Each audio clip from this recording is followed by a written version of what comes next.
Para pag nagpunta ka sa ibang manggagamo, sasabihin nila kapitbahay mo. O kaibigan mo.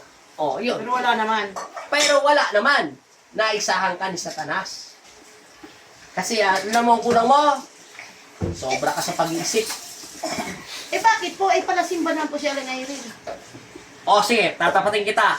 Araw-araw ka nagsisimba, pero hindi ka nagtitiwala sa Diyos. Pangalawa, hindi ka humingi ng kapatawaran at nagpapatawad. May tinatanim siyang galit sa isip at puso niya, marami siyang problema dumarating, kaso hindi niya mapakawalan.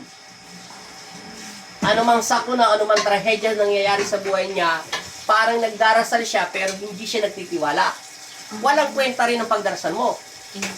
Bagay mo, bakit bumili ka nito? Ano ba sinasabi ng isip mo at sinasabi sa ng kapwa kong manggagamot na bakit ka bumibili nito?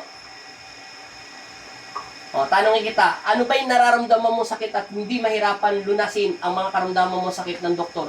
Paulit-ulit na nangyayari kaya ka pumunta sa albularyo. Ano ba yung nararamdaman mo sakit? Sukat tayo lang at tulungin. O, ngayon, tatanong kita, sukat tayo, anong iniisip mo at sinabi ng albularyo? Yun, may sumpa daw ako. Sinong sumusumpa sa'yo? Yung kalululuhan pa daw. Nino?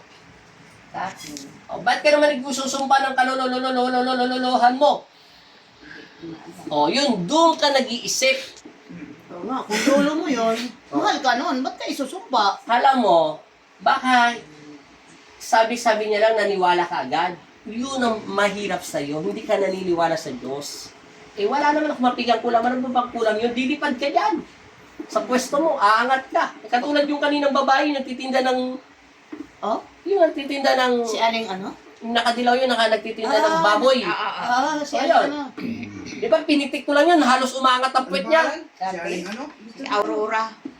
Kasi ako na. Ay, hindi ba yun? Hindi. Dayo yun dito sa inyo. Taga-Kalamba yun. Ah, yung taga-Kalamba, oo. Yung nakadilaw na Kaninang umaga. Oh, yun. Yun ang kinukulam. Pinitik ko lang siya, halos namimilipit siya sa sakit. Oh. Ikaw, may kinukulam ba? Tatapatin dito. Ang lahat ng kinukulam, hindi mo mapasosot yung dito mong alahas. Kasi ba, masama na pakiramdam mo, kukunin mo pa ba yung alahas mo? Ay, napadaan ka, eh, paano kung kamag-anak mo yung patay? Sasabihin mo sa giman mo, ay saglit lang, diyan ka muna. Kasi pupunta ako sa piling ko eh. Maisip mo pa kaya yun? So ano pong dapat gawin dyan? Sunugin? Tapon! Ibaon sa lupa. Ibaon sa lupa o ano? Tapon, hindi to binabaw, tinatapon lang to sa mga puno-puno, kalikasan, ganun lang. Ang binabaon yung... Paano naman po kung merong makapulot? Baka doon naman mapunta yung masamang ano? Papasok doon sa puno. Ah, okay.